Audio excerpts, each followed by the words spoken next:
और जी sir, question number 1, international accounting standard. This question is from October November 2022, paper 3, variant 2. पूरा international accounting standard का सवाल है, तो इसको स्टार्ट करते हैं रीड करना. The accounts of PS PLC prepared draft financial statements for the year ended 31st March 2022.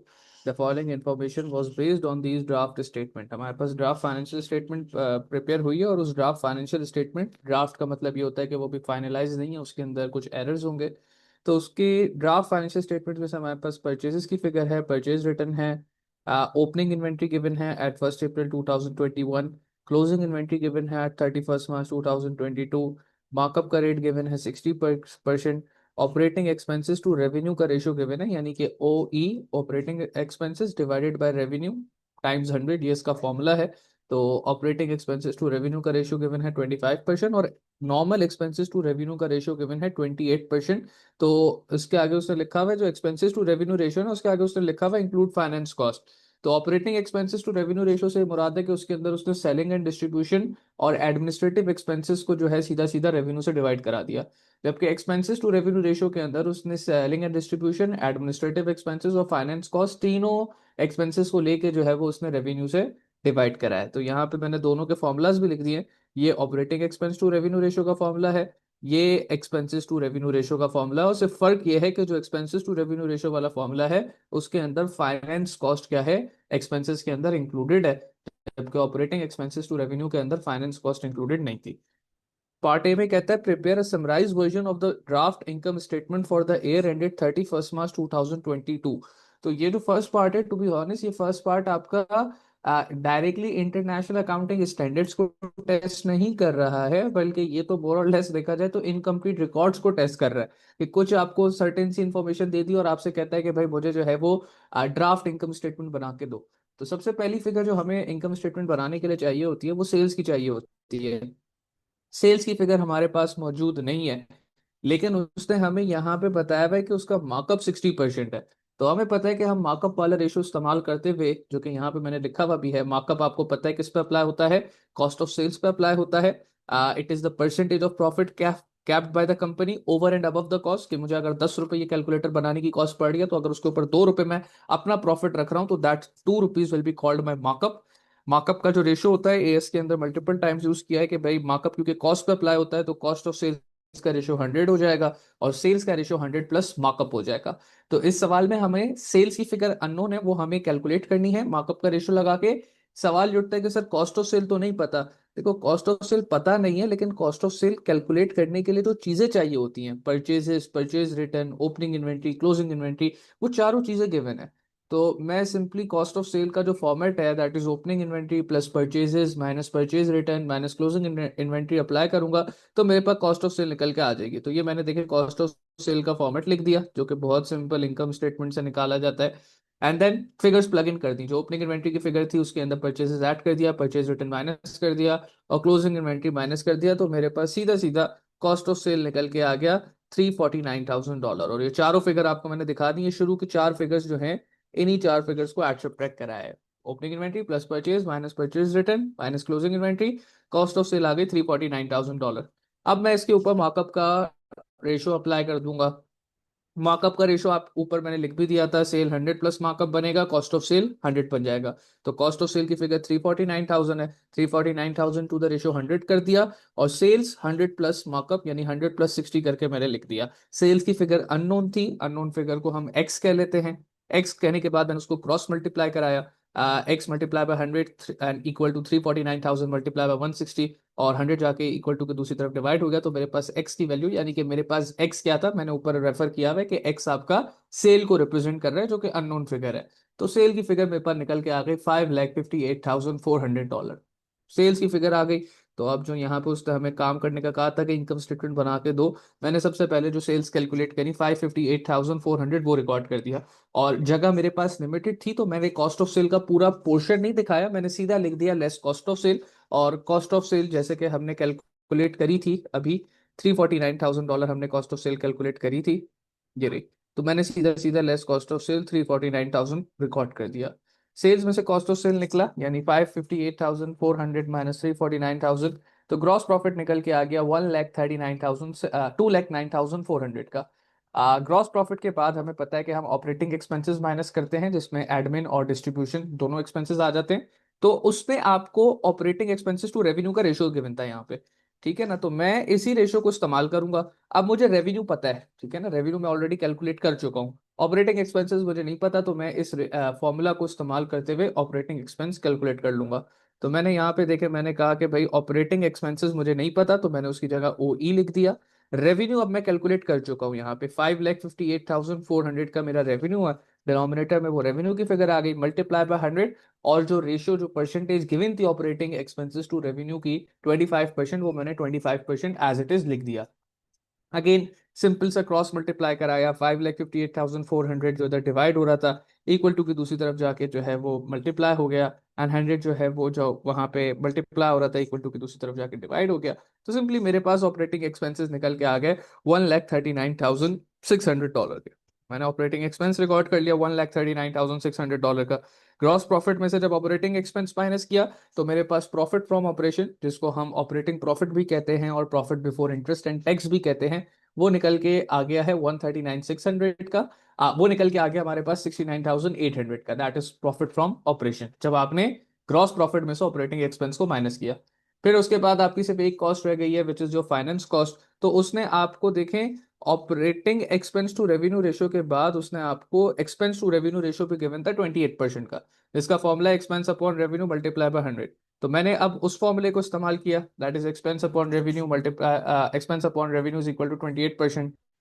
Revenue की फिगर अगेन मुझे पता है 5,58,400 है, इक्वल टू की दूसरी तरफ जाके वो 28% से सिंपली मल्टीप्लाई हो गई। और मेरे पास टोटल, अब ये जो एक्सपेंसेस आ रहे हैं ना, क्योंकि ये एक्सपेंस टू रेवेन्यू रेशियो है, तो ये जो 1,56,352 का जो एक्सपेंस आया है, ये मेरा टोटल एक्सपेंस है। मैं यहाँ रेफर कर देता हूँ, क्योंकि ये एक्सपेंस टू रेवेन्यू का फॉर्मूला है। तो एक्सपेंस से मेरा मुराद है टोटल एक्सपेंस, जो कि मैंने आपको बताया भी कि इसके अंदर एडमिन, सेलिंग, डिस्ट्रीब्यूशन और फाइनेंस कॉस्ट, जो तीनों टाइप के एक्सपेंसेस है वो इंक्लूडेड है। तो ये जो एक्सपेंस आ रहा है, ये टोटल एक्सपेंस आ रहा है। आप टोटल एक्सपेंस में से जो 156,352 है, अगर सिर्फ अपने ऑपरेटिंग एक्सपेंस माइनस कर दें, तो आपके पास जो रिमेनिंग एक्सपेंस है वो क्या कहलाएगा, वो फाइनेंस कॉस्ट कहलाएगी। क्योंकि देखिए टोटल एक्सपेंस में बोल रहा हूं, तीन चीजें आ रही हैं, selling, distribution, admin, finance cost. और ऑपरेटिंग एक्सपेंस में सिर्फ सेलिंग, डिस्ट्रीब्यूशन और एडमिन आ रहा है। तो अगर आप टोटल एक्सपेंस में से सेलिंग, डिस्ट्रीब्यूशन और एडमिन कॉस्ट माइनस कर दोगे, तो आपके पास जो रिमाइंडर कॉस्ट बचेगी वो फाइनेंस कॉस्ट बचेगी। तो मैंने टोटल एक्सपेंस जो 1,56,352 के थे, उसमें से हमारे पास जो यहाँ पे ऑपरेटिंग एक्सपेंस जो हमने 139,600 का कैलकुलेट किया था, जब उसको माइनस कराया, तो अपेरेंटली मेरे पास फाइनेंस कॉस्ट निकल के आ गई $16,752 की। तो मैंने फाइनेंस कॉस्ट 16,752 रिकॉर्ड कर ली। प्रॉफिट फ्रॉम ऑपरेशन में से फाइनेंस कॉस्ट माइनस की, तो मेरे पास प्रॉफिट फॉर एयर निकल कर आ गया। कोई सवाल के अंदर इसमें मुश्किल नहीं थी, क्योंकि इधर तो खैर मैंने आपको बताया आईएएस अप्लाई हो ही नहीं है, तो ये तो उसने सिंपली हमसे इनकम्प्लीट रिकॉर्ड का जो है वो थोड़ा सा उसने काम 4 मार्क्स का करवा लिया। खैर, मूविंग फर्दर, एडिशनल इन्फॉर्मेशन उसने हमें दी है। अब यहाँ पे ये है कि आईएएस का सवाल किस तरीके से टेस्ट होगा। आपके पास multiple adjustment, multiple transaction given होंगी। आपको ट्रांजेक्शन पढ़ के आइडेंटिफाई करना आना चाहिए कि ये कौन सा आईएएस इस ट्रांजेक्शन के ऊपर अप्लाई होगा और उसका क्या ट्रीटमेंट होगा। तो सर पहले हमें उसमें एरर्स कहता भी है, फिक्स करने होते हैं आईएएस को अप्लाई करते हुए। समटाइम्स या समटाइम्स जिस तरीके से काफी सारी एडजस्टमेंट ऐसी हैं जो आप ऑलरेडी करते हुए आ रहे हो, बस अब आपको बताना होगा कि यार ये एडजस्टमेंट जो मैं कर रहा हूँ ये as per this certain IAS कर रहा हूँ। जैसे कि मैं अगर अभी आपको एक आध एडजस्टमेंट पढ़ूंगा, तो आपको पता चलेगा कि ये तो आप पहले भी करते हुए आए हो। भाई बेड डेट की एडजस्टमेंट आप पहले भी करते हुए आए हो, लेकिन अब आपको बताना पड़ेगा कि ये जो मैं बेड डेट एडजस्ट करा रहा हूँ, this is as per IAS 10 events after the reporting period. ठीक है। आप अगर इन्वेंट्री जो है डैमेज गुड्स की कॉस्ट पे इंक्लूडेड है, तो आप उसको एनआरबी पे करके रिकॉर्ड करते हुए आए हो, लेकिन अब आपको बताना होगा कि ये जो मैं काम कर रहा हूँ, this is as per IAS two inventories. तो अब ये चीज एक डिफरेंस हो जाएगी। और कुछ आईएएस फिर ऐसे हैं जो कि हमने पहले नहीं पढ़े हैं, और उसका काम भी नया है, और उसको आईएएस के थ्रू आपने रेफर करके बताना होगा। तो यस, एरर्स को भी ठीक करना होगा। और अगर कोई एरर जो है वो इस वजह से ठीक हो रहा है बिकॉज सर्टेन आईएएस का रूल है कि इस चीज को आप इस तरीके से करो, तो फिर आपने वो आईएएस को बताना होगा कि मैं किस आईएएस के हिसाब से इसको ठीक कर रहा हूँ। Adjustment number one, transaction number one में कहता है, during the year one of the companies delivery drivers had caused an accident resulting in repairs to another vehicle costing $7,000. Of this, 5,000 will be covered by the company's insurance. No payments have yet been made. तो ये तो simple सा accrual concept है ना। कि भाई अगर आपने अगली गाड़ी का नुकसान किया, 7,000 का रिपेयर का खर्चा आया है और सारा पूरा का पूरा 7,000 आपने पे करना है, 5,000 आपकी इंश्योरेंस कंपनी पे कर रही है, तो जाहिर सी बात है 2,000 आप पे करोगे। भले आपने अभी इस अकाउंटिंग ईयर के अंदर वो पेमेंट ना करी हो, लेकिन वो खर्चा आपसे इंकर हो चुका है। वो खर्चा आपसे इंकर हो चुका है तो आप उसको इनकम स्टेटमेंट के अंदर एज अ एक्सपेंस रिकॉर्ड करोगे। और क्योंकि आपने वो खर्चा करने के बाद अभी तक उसकी पेमेंट नहीं करी है, तो that will also be recorded as a current liability, कि भाई आज नहीं तो कल वो अगला बंदा आपसे पेमेंट मांगेगा, या जहां से रिपेयर का काम हुआ है वो रिपेयर शॉप वाला बंदा आपसे पेमेंट मांगेगा और आपको वो पैसे पे करने पड़ेंगे। तो यहाँ पे एडजस्टमेंट नंबर 1 में कोई as such specific IAS apply नहीं हो रहा। Basic application of accrual concept, एक बेसिक सी एडजस्टमेंट है, एक ट्रांजेक्शन है जो गिवन थी। तो उसका ट्रीटमेंट क्या होगा, मैंने आपको बताया। इनकम स्टेटमेंट में भी 2,000 का एक्सपेंस रिकॉर्ड होगा, और 2,000 जो है वो एसओएफपी के अंदर करंट लाइबिलिटी भी जाएगा, क्योंकि आपने अभी तक पेमेंट नहीं करी है। सूनर और लेटर अगला बंदा आपसे आके पैसे मांगने वाला है। एडजस्टमेंट नंबर 2 में, another vehicle is recorded in the books with a book value of $27,000। Book value का मतलब होता है नेट बुक वैल्यू, जिसको हम कैरिंग अमाउंट भी कहते हैं, जो कि गाड़ी की $27,000 है। It is now estimated that it has a value in use of $22,000। Value in use की अगर मैं उसको इस्तेमाल करता जाऊं, तो उसका present value of future cash flow कितना है, $22,000 है। And could be sold for $19,000, यानी कि मैं अगर उसको बेच दूं तो मुझे बेचने पे $19,000 मिलेंगे, जो कि उसकी फेयर वैल्यू है। मैंने आपको बताया था कि जब भी इस तरीके की बात होगी, अगर फेयर वैल्यू और वैल्यू इन यूज का जिक्र आ रहा है, तो यकीनन इंपेयरमेंट का टेस्टिंग यहाँ पे हो रही है। और इंपेयरमेंट की टेस्टिंग के अंदर जो एक फिगर बहुत इंपॉर्टेंट है वो है रिकवरेबल अमाउंट की। Recoverable amount is the higher of fair value और वैल्यू इन यूज। तो यहाँ पे आपके पास जो गाड़ी की वैल्यू इन यूज और जो फेयर वैल्यू है, उसमें से कौन सी अमाउंट हायर है? Certainly value in use higher है। तो मैं कहूंगा कि ये जो $22,000 है, ये हमारी रिकवरेबल अमाउंट को भी रिप्रेजेंट कर रहा है, because recoverable amount is the higher of fair value और वैल्यू इन यूज। और जो कैरिंग अमाउंट है, जिस वैल्यू के ऊपर आपने गाड़ी को अपने एसएफपी में रिकॉर्ड किया हुआ है, वो $27,000 है। नाउ एज पर IS 36, जो कि इम्पेयरमेंट की बात करता है, हमें दिख रहा है कि इस गाड़ी की कैरिंग अमाउंट ज्यादा है, रिकवरेबल अमाउंट कम है। तो जो डिफरेंस है कैरिंग अमाउंट और रिकवरेबल अमाउंट का, 27,000 माइनस $22,000, ये 5,000 का आपका इम्पेयरमेंट का लॉस है, which will be recorded as an expense in your income statement। And similarly आप एसओएफपी के अंदर भी ये जो गाड़ी आपने 27,000 कैरिंग अमाउंट पर रिकॉर्ड करी हुई है, इसको 27,000 से कम करके आप कितने पे ले आओगे? 27,000 से कम करके इसको उसकी रिकवरेबल अमाउंट $22,000 के ऊपर ले आओगे। तो यही सर बात यहाँ पे हुई इम्पेयरमेंट है। का मतलब क्या होता है? Drastic fall in the value of non current asset. Non current asset की वैल्यू बहुत suddenly over the year decrease हो गई है, तो उसको हम एज ए इम्पेयरमेंट रिकॉर्ड कर रहे हैं। तो ये डाउनवर्ड रिवैल्यूएशन से कैसे डिफरेंट? डाउनवर्ड रिवैल्यूएशन से इस तरीके से डिफरेंट है कि रिवैल्यूएशन जब आपकी होती है ना, तो रिवैल्यूएशन अचानक से नहीं होती। रिवैल्यूएशन का जो टाइम पीरियड होता है वो 3 साल से 5 साल का होता है नॉन करंट एसेट्स के लिए, ठीक है। इम्पेयरमेंट आपकी किसी भी नॉन करंट एसेट के लिए हो सकती है, जिस तरीके से अभी आप देख रहे हो गाड़ियों के लिए हो रही है। रिवैल्यूएशन की जब हम बात करते हैं, तो हम बहुत long term assets, specially property और बिल्डिंग के ऊपर ही हम बात करते हैं कि रिवैल्यूएशन होगी। गाड़ी वगैरह के ऊपर हम बात नहीं करते कि रिवैल्यूएशन होगी। ये जो आपकी इम्पेयरमेंट है, ये किसी भी नॉन करंट एसेट के ऊपर हो सकती है, और ये ड्रास्टिक फॉल है। इम्पेयरमेंट नॉर्मली हर साल चेक होती है। रीवैल्यूएशन की time period company to company vary करती है, वो कभी 3 साल में अपनी वैल्यूएशन चेक करते हैं, कभी 5 साल में चेक करते हैं। इम्पेयरमेंट वो अक्सर जो है वो हर साल चेक कर रहे होते हैं in their non current asset. Sir तो इम्पेयरमेंट का कॉज जैसे डैमेज हो जाए, ये इस तरह कुछ हो? इम्पेयरमेंट का कोई भी कॉज हो सकता है, नॉर्मली इट्स एक्सटर्नल कॉज, ठीक है ना। कि भाई ये मैंने जैसे एग्जांपल दी थी आपको कि हमारी एक बिल्डिंग थी। बिल्डिंग के आगे, बिल्डिंग की वैल्यू इस वजह से थी कि उसके आगे से मेन रोड गुजर रही थी, ठीक है। लेट से उस मेन रोड को पूरा उन्होंने जो है गवर्नमेंट की अथॉरिटीज ने जो है वो खोद के रख दिया, और अब उसके ऊपर कोई डेवलपमेंट का काम भी नहीं हो रहा, अब आगे की सारी रोड खुदी भी है। तो जाहिर सी बात है प्रॉपर्टी की वैल्यू डिक्रीज होनी है। या लेट से पहले आपके इलाके जहाँ पे बिल्डिंग थी, वहां पे यूटिलिटी की सारी सप्लाई प्रॉपर थी, पानी बिजली गैस सब आता था। गवर्नमेंट की कोई लेट से कोई उन्होंने डिसीजन लिया, अब उसकी वजह से वहां आपकी बिल्डिंग में गैस ही नहीं आती, तो आपकी प्रॉपर्टी की वैल्यू डिक्रीज होगी। तो इस तरीके से और कोई रीवैल्यू अचानक पे से डाउनवर्ड कब होगा? रीवैल्यू डाउनवर्ड भी इन्हीं फैक्टर्स की वजह से होता है, लेकिन वो हम ओवर द लॉन्ग रन कहते हैं ना, वो अचानक से नहीं होता, वो ओवर द लॉन्ग रन होता है। और नॉर्मली जो है वो इस बेसिस पे होता है, क्योंकि रिवैल्यूएशन ज्यादातर आप देखोगे तो चीजों की अपवर्ड ही होती है। कॉजेस समटाइम्स सेम भी हो सकते हैं, डिफरेंट भी हो सकते हैं, लेकिन जो मेजर फर्क है वो ये है कि टाइमलाइन का फर्क है, कि रिवैल्यूएशन हर साल नहीं होती, revaluation over a certain years होती है, और इम्पेयरमेंट की चेकिंग जो है वो मोर और लेस आपको हर साल ही करनी पड़ती है। तो it's because off timings, not because of the cost.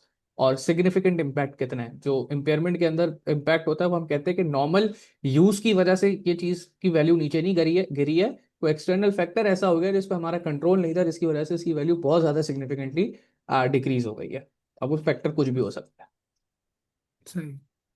अच्छा, फिर उसके बाद एडजस्टमेंट 3 में कहता है a credit customer who owed the company $1,000 at the year end was discovered to have gone bankrupt and was not expected to pay any of the debt. तो bad debt हो गया है, लेकिन क्योंकि ये कस्टमर पिछले साल आपका ट्रेड रिसीबल था, यानी कि जब आपका year and financial year and हो रहा था तब ये बंदा आपके बुक्स के अंदर as a trade receivable recorded था, और अब आपको पता चला है कि यार ये जो है वो बैंकरप्ट हो गया है, और अब ये पैसे नहीं दे सकता, बेड डेट हो गया, तो it is event after the reporting period as per IAS 10।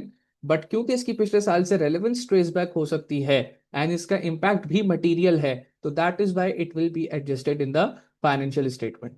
तो ये एडजस्टमेंट हम करते हुए आए, बस अब यहाँ पे ये बात मेंशन करना जरूरी है कि this is as per IAS 10, और उसके हिसाब से हम इसको क्यों एडजस्ट करवा रहे हैं। एडजस्टमेंट 4 में कहता है dissatisfied customer was taking a legal action and was suing the company for damages of $10,000. The company had estimated that the customer had a 35% chance of success. If the customer is having a 35% chance of success, it means कि मेरा 35% chance of losing है, right मेरे failure का chance कि मैं case हार जाऊं वो 35% है, क्योंकि अगर कस्टमर के जीतने का चांस 35%, तो मेरे हारने का चांस भी कितना 35%।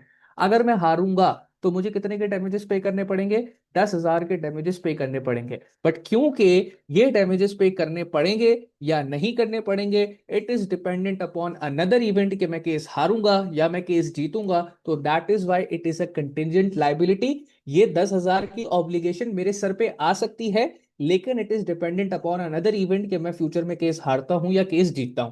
तो ट्रीटमेंट क्या होगा, क्योंकि मेरे केस हारने की प्रोबेबिलिटी 35% है, 35% रिप्रेजेंट करता है पॉसिबल सिनेरियोज को, और अगर लाइबिलिटी के अराइज होने की प्रोबेबिलिटी 10 to 50% यानी कि पॉसिबल सिनेरियो में है, तो वो फाइनेंशियल स्टेटमेंट में एडजस्ट नहीं होगी, it will just be mention in the notes to accounts. तो मैंने यहाँ पे आगे लिख दिया कि भाई ये कहाँ मेंशन होगी, ये सिंपली आपके नोट्स टू अकाउंट्स के अंदर मेंशन कर दी जाएगी। तो मैंने आपको कहा था कि प्रोबेबिलिटी की नंबर्स के भाई कौन से परसेंट पे जो है वो कौन सा सिनेरियो डिफाइन हो रहा है, 10% से कम पे रिमोट, 10 to 50% से पॉसिबल, 50 to 90% पे प्रोबेबल एंड 90% से ज्यादा पे मोस्ट लाइकली या वेरी लाइकली। तो उस हिसाब से फिर आपने डिफाइन करना है कि भाई ये प्रोबेबिलिटी का नंबर था 35%, विच मीन्स के ऑब्लिगेशन क्रिएट होने के चांसेस या जो इवेंट के चांसेस हैं वो they will be referred to as possible. और पॉसिबल कंटिजेंट लायबिलिटी जो है वो सिर्फ नोट्स टू अकाउंट्स में बताई जाती है, फाइनेंशियल स्टेटमेंट्स में एडजस्ट नहीं करी जाती। फिर कंटिजेंट लाइबिलिटी क्या होती कंटिंजेंट लाइबिलिटी इस वजह से ना बेटा कि मुझे पैसे 10,000 देने पड़ेंगे या नहीं देने पड़ेंगे, दैट इज कंटिंजेंट और that is conditional to another event कि मैं केस हारूंगा या नहीं हारूंगा। तो कंटिंजेंट लाइबिलिटी ये है कि पैसे देने पड़ेंगे या नहीं देने पड़ेंगे, that is dependent upon another contingency कि मैं केस हारता हूं या जीतता हूं। तो दैट इज हम उसको कह रहे हैं कि कंटिंजेंट लाइबिलिटी है, when an obligation can be arise but either that obligation is going to arise और not, that is dependent upon another event. तो अगर वो अनदर है? इवेंट मेरे फेवर में रहा तो मुझे पैसे नहीं देने पड़ेंगे, अगर वो मेरे अगेंस्ट चला गया मुझे पैसे देने पड़ जाएंगे। Sir adjustment number thirty 5, five percent chance पे क्या करते हैं? 35% चांसेस पॉसिबल इवेंट जिसके अंदर हम लाइबिलिटी को सिर्फ नोट्स टू अकाउंट्स के अंदर मेंशन करते हैं, और अगर कंटेंजेंट लाइबिलिटी की जगह कंटेंजेंट एसेट होता और उसके 35% चांस होते तो उसको हम कहीं भी मेंशन नहीं करते, उसको हम सिंपली इग्नोर कर देते हैं। तो वो जो टेबल मैंने कल पढ़ाया था, मैंने कहा था याद होना चाहिए, वो आपने ओवर द टाइम आपको अभी याद करना है। Adjustment number 5, goods with a selling price of $7,200 were held by a credit customer on 31st March 2022 on a sale or return basis. These goods were treated in the draft financial statements as having been sold. ये adjustment कोई नई adjustment नहीं है, ये हमारी पुरानी अपना जो हम एएस के अंदर भी जो आती थी इनकम्प्लीट रिकॉर्ड्स और सोल्ड ट्रेडर के अंदर गुड सेल और रिटर्न बेसिस वाली एडजस्टमेंट है, तो उसको कर लेना जरा आसान हो जाए।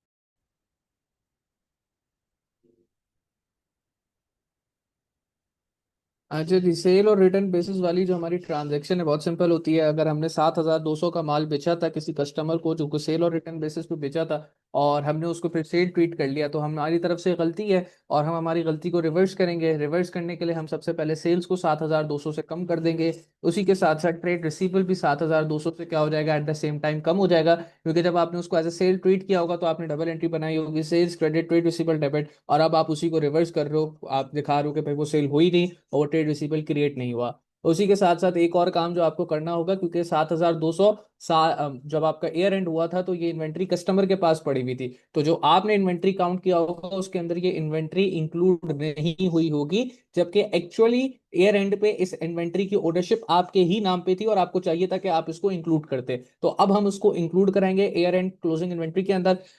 ईयर एंड क्लोजिंग इन्वेंट्री के अंदर जब ये इंक्लूड होगा तो वो सेल्स प्राइस के ऊपर इंक्लूड नहीं होगा, क्योंकि 7,200 जो है, जो हमने गुड्स बेचे हैं उनकी सेल्स प्राइस है, तो हमें इसको कन्वर्ट करना पड़ेगा इसकी कॉस्ट प्राइस में, और उस कॉस्ट को हम जो है वो क्लोजिंग इन्वेंट्री की फिगर के अंदर ऐड कराएंगे।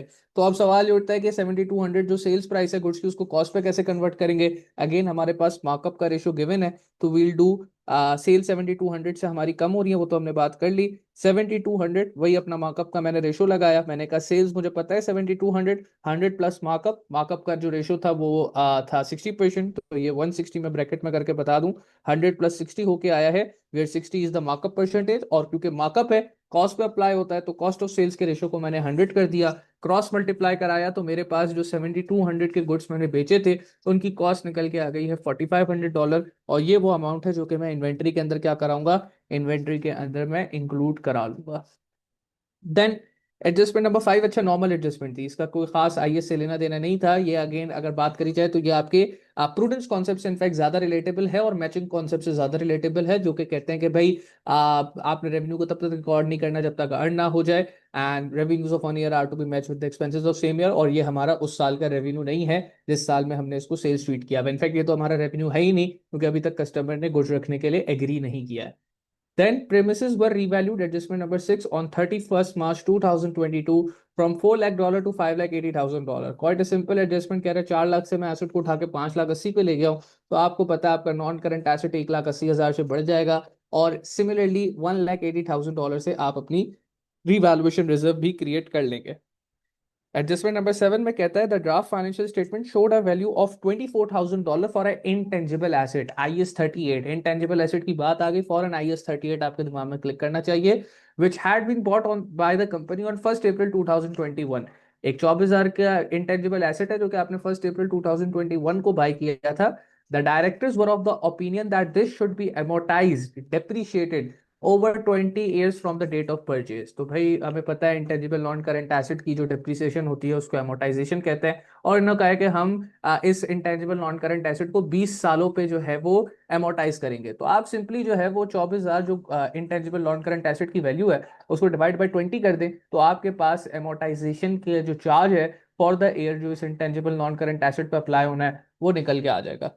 तो मैंने 24,000 जो कि इंटेंजिबल नॉन करंट एसेट की वैल्यू थी जिस पर आपने एसेट को परचेज किया था, डिवाइड बाय 20 ईयर्स के कितने सालों पर आपने उसको अमोटाइज करना है किया, तो मेरे पास 1,200 आंसर आ गया, जो कि आपकी एमोटाइजेशन चार्ज है फॉर द ईयर, जो कि एज अ एक्सपेंस आपकी इनकम स्टेटमेंट में रिकॉर्ड होगा। एंड एसओएफपी के अंदर बात करी जाए तो एसओएफपी के अंदर ये आपके इंटेंजिबल नॉन करंट एसेट की वैल्यू को रिड्यूस कर देगा, जिस तरीके से डेप्रिसिएशन आपके नॉन करंट टेंजिबल एसेट्स की वैल्यू को रिड्यूस करता था। सही फिर है। एट, अमोर्टाइजेशन कैसे कैलकुलेट? बेटा 24,000 उसकी वैल्यू थी, परचेज प्राइस थी, उसने कहा कि हम 20 सालों पे उसको अमोर्टाइज कर रहे हैं, तो इस साल में उसकी कितनी अमोर्टाइजेशन होगी, 24,000 डिवाइड बाय 20। सिंपल सा ये समझ हाँ लो, एक सही, एसेट है उसकी रेजिडुअल वैल्यू कॉस्ट उसकी भी है जीरो और है। जीरो जीरो बिल्कुल। A fire on 4th April 2022 destroyed the company's entire inventory। अब ये कौन सी ये कौन सा आईएस है भाई, आपका देखें अकाउंटिंग ईयर एंड हुआ है कौन सी डेट को, आपका अकाउंटिंग ईयर एंड हो गया 31 मार्च 2022 को, और अगर आपकी ऑफिस में या फैक्ट्री में आग लगी है 4 अप्रैल 2022 को, तो ये event after the reporting period है। Event after the reporting period है, लेकिन क्या ये एडजस्टिंग इवेंट होगा या नॉन एडजस्टिंग इवेंट है, तो आग लगने का पिछले साल की एक्टिविटीज से कोई लेना देना नहीं है, आप उसको पिछले साल से ट्रेस बैक नहीं कर सकते, तो it is a non adjusting event. लेकिन आग लगने का जो इम्पैक्ट है वो मटेरियल होता है, तो क्योंकि आग लगने का इम्पैक्ट मटेरियल है, इवन तो it is a non adjusting event, मुझे स्टिल उसको नोट्स टू अकाउंट्स के अंदर डिस्क्लोज करना पड़ेगा। तो मैंने इसके आगे लिख दिया कि भाई तो हम नॉन इसको एडजस्टिंग क्यों? नॉन एडजस्टिंग इसलिए बेटा क्योंकि इसका पिछले साल जो रिपोर्टिंग पीरियड है उससे कोई लेना देना नहीं है ना। मतलब आप उसको ट्रेस बैक नहीं कर सकते, आग लग गई तो आग लग गई, उसका पिछले साल से क्या लेना देना, कोई लेना देना नहीं है। That is white is a non adjusting event. अगर पिछले साल से कोई रेलेवेंस ट्रेस कर सकते थे, जिस तरीके से एडजस्टमेंट 4 में जो एडजस्टमेंट 3 में जो बंदा बेड डेट हुआ था, वो साल के एंड पे हमारा ऑलरेडी ट्रेड रिसीवेबल था रिपोर्टिंग पीरियड के एंड पे, तो इस वजह से हमने कहा कि भाई अब वो even after accounting year and भी अगर बेड डेट हुआ है तो उसका पिछले साल से लेना देना था, माल उसको पिछले साल बेचा गया था, तो वो फिर उसी सही। साल के इनकम स्टेटमेंट में बैड डेट रिकॉर्ड हुआ, इसका पिछले साल से कोई लेना देना नहीं था, तो ये नॉन एडजस्टिंग इवेंट हो गया। बट क्योंकि इम्पैक्ट मटेरियल है तो इसको मुझे स्टिल नोट्स टू अकाउंट्स के अंदर मेंशन करना पड़ेगा। मूविंग फर्दर, अब हमारे पास पार्ट बी में कहता है identify the two items from the information items 1 to 8 which should be disclosed by way of a note to the accounts, explain the reason for their treatment। तो भाई मैंने तो already बता दिया है ना, मैंने तो कहा कि दो से एडजस्टमेंट, ज्यादा थे? नहीं दो, मेरे ख्याल से दो ही थे हमारे पास, एग्जैक्टली दो थे।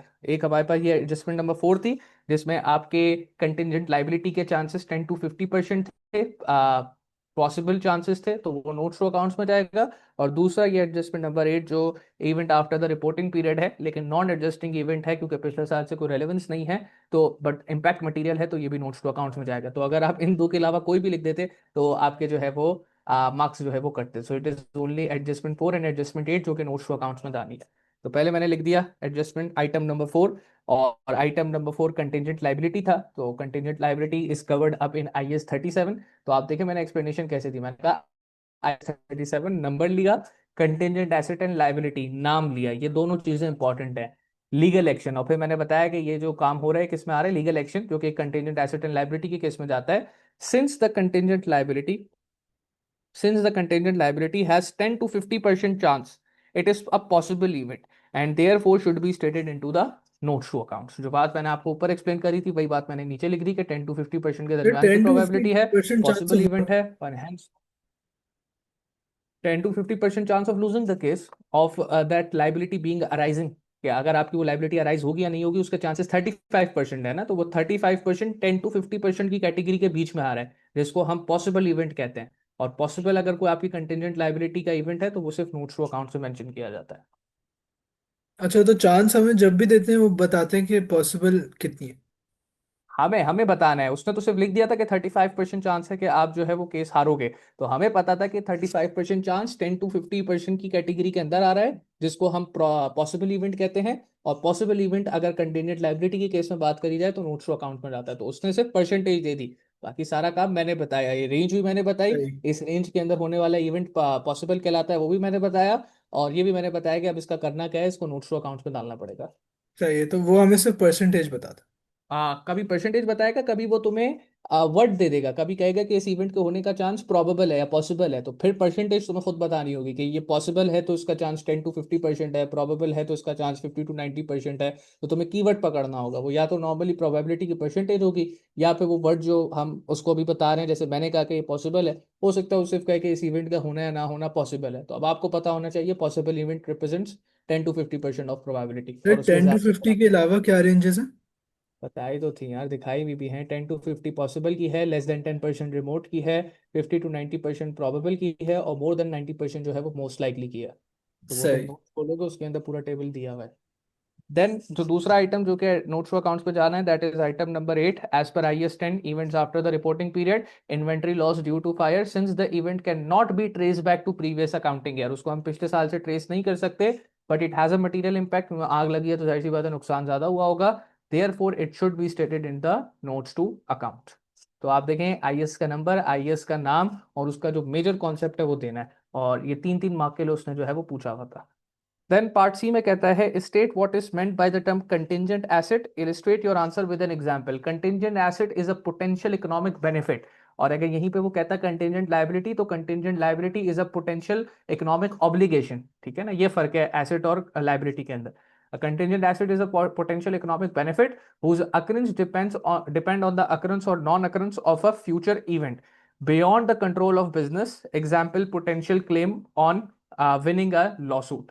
यानी कि अगर क्या बोल रहा है कि भाई कंटिजेंट एसेट क्या है आपका, पॉसिबल इकोनॉमिक बेनिफिट है जिसका मिलना या ना मिलना डिपेंड करता है एक अनदर इवेंट के ऊपर जिसके ऊपर आपका कोई कंट्रोल नहीं है। अगर आप जीत जाते हो तो आपको बेनिफिट मिल जाएगा, आप हार जाते हो आपको बेनिफिट नहीं मिलेगा। और उसको फिर हमने एग्जाम्पल भी दे दी, क्योंकि उसने कहा था कि अपने आंसर को एग्जाम्पल के साथ इलिस्ट्रेट करो। तो हमने बता दिया potential claim on winning a law suit, के भाई हमने एक क्लेम किया हुआ है, अगर हम वो लॉ सूट जीत गए तो हमें पैसे मिलेंगे या कंपनसेशन मिलेगी, हार गए तो वो कंपनसेशन नहीं मिलेगी। तो इस बेनिफिट का फिर कोई रिसीव होना और या ना एग्जांपल हो होना, सकता यार इसकी सबसे अच्छी एग्जांपल लॉ सूट वाली ही होती है। ठीक है, और भी एग्जांपल वैसे हो सकती हैं लॉ सूट के अलावा। वारंटीज के केस में एग्जांपल हो सकती है कि आपको कस्टमर को चीज रिपेयर करके देनी पड़ेगी या नहीं देनी पड़ेगी, उसका भी सर्टेन परसेंट ऑफ चांस होता है ना। तो वो भी आपका इसी कैटेगरी के अंदर जाता है कि भाई लेट्स से आप कंप्यूटर बेस्ड हो और आपने 1 साल की वारंटी दी हुई है, तो कस्टमर आपके पास वो वारंटी क्लेम करने आएगा या नहीं आएगा, दैट डिपेंड्स कि आपका जो बेचा हुआ कंप्यूटर है वो खराब होता है या नहीं होता है। हो गया तो फिर वो आ जाएगा, नहीं हुआ तो वो नहीं आएगा। But that is more related to contingent liability, contingent asset से रिलेटेड नहीं है, वो कंटेंजेंट लाइबिलिटी से रिलेटेड है। अच्छा जी, आगे अगर पार्ट डी में बढ़े तो calculate the correct profit for the year, start your answer with the draft profit from the answer to part A. Part A में हमने ड्राफ्ट प्रॉफिट निकाला था 53,048 का। तो 53,048 से स्टार्ट करेंगे और हमने बात कर ली थी कि कौन कौन सी चीज़ें हमारे प्रॉफिट को कम करेंगे। तो अगर मैं आऊँ एडजस्टमेंट वन पे, तो हमने बोला था कि भाई 2,000 जो कि आपका रिपेयर का खर्चा है जो आपने बेयर करना है, भले आपने पेमेंट नहीं की लेकिन बेयर आपने करना है, तो ये आपका करंट ईयर का खर्चा है। तो मैंने कहा था 2,000 जो है वो एज एक्सपेंस रिकॉर्ड होगा और प्रॉफिट को कम करेगा। तो 2,000 एडजस्टमेंट वन से प्रॉफिट कम होगा। एडजस्टमेंट टू में इम्पेयरमेंट लॉस था, वो सीधा सीधा एक्सपेंस है। 5,000 का इम्पेयरमेंट लॉस था, वो 5,000 से हमारे प्रॉफिट्स को कम करेगा। एडजस्टमेंट थ्री के अंदर आपका सीधा सीधा बेड डेट हुआ है, बेड डेट भी आपके प्रॉफिट्स को कम करेगा because it is an expense, तो $1,000 से बेड डेट आपके प्रॉफिट्स को कम करेगा। एडजस्टमेंट फोर तो हमने बता दी कि भाई उसको तो फाइनेंशियल स्टेटमेंट्स में एडजस्ट ही नहीं करना, वो तो सिर्फ जाएगी नोट्स टू अकाउंट्स में, तो उसका तो सीधा सीधा कोई इंपैक्ट ही नहीं है प्रॉफिट के ऊपर। इनफैक्ट पूरी फाइनेंशियल स्टेटमेंट्स के ऊपर उसका कोई इंपैक्ट नहीं है।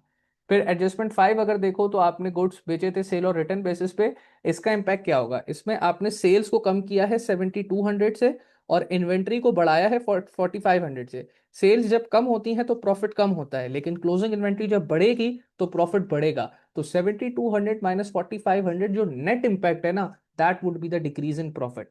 तो यहाँ पे मैं आपको अभी तक दिखा देता हूँ, देखिए व्हीकल डैमेज का 2,000 आ गया, इम्पेयरमेंट लॉस का 5,000 आ गया, बेड डेट का 1,000 आ गया, और सेल और रिटर्न बेसिस पे देख रहे हैं क्या किया, -7,200 कि जो सेल आपका आपने उसको अब दोबारा से डी रिकॉग्नाइज किया है, यानी कि जो सेल आप रिकॉर्ड करके बैठे हुए थे कि हो गई है, आपने उसको डी रिकॉग्नाइज किया, आपने बोला कि नहीं ये तो नहीं हुई थी, उसने आपके प्रॉफिट को 7,200 से कम किया, लेकिन उसी वजह से आपकी क्लोजिंग इन्वेंट्री 4,500 से बढ़ी। तो जब सेल कम हुई तो प्रॉफिट कम हुआ, लेकिन क्लोजिंग इन्वेंट्री बढ़ी तो प्रॉफिट बढ़ गया। बट नेट इंपैक्ट ये है कि आपकी सेल्स ज्यादा से कम हुई है, इन्वेंट्री कम अमाउंट से इंक्रीज हुई है, तो नेट आपका जो है वो प्रॉफिट कम डिक्रीज ही हुआ है बाय $2,700। और लास्ट जो था आपका, अच्छा एडजस्टमेंट सिक्स, रीवैल्यूएशन की वजह से प्रॉफिट इंपैक्ट नहीं होते। एडजस्टमेंट सेवन के अंदर एमोटाइजेशन थी, मैंने बता दिया कि ये एक्सपेंस है, जिस तरह से डेप्रिसिएशन एक एक्सपेंस है, कैलकुलेट हमने किया था $1,200, तो एमोटाइजेशन की वजह से भी प्रॉफिट $1,200 से कम हो गया। एड सब्ट्रैक्ट कराया तो रिवाइज प्रॉफिट फॉर ईयर निकल के आ गए $41,148। ये हो गया आपका पार्ट डी। पार्ट डी के बाद पार्ट ई में उसने बड़ी आसान सी ट्रांजेक्शन पूछी, prepare the journal entry to record the information of item 6 from the list given, a narrative is required. Basically वो आइटम 6 जो था ना वो रिवैल्यूएशन थी, 4 लाख से 5,80,000 पे लेके जा रहे थे आप अपनी प्रेमिसेस को।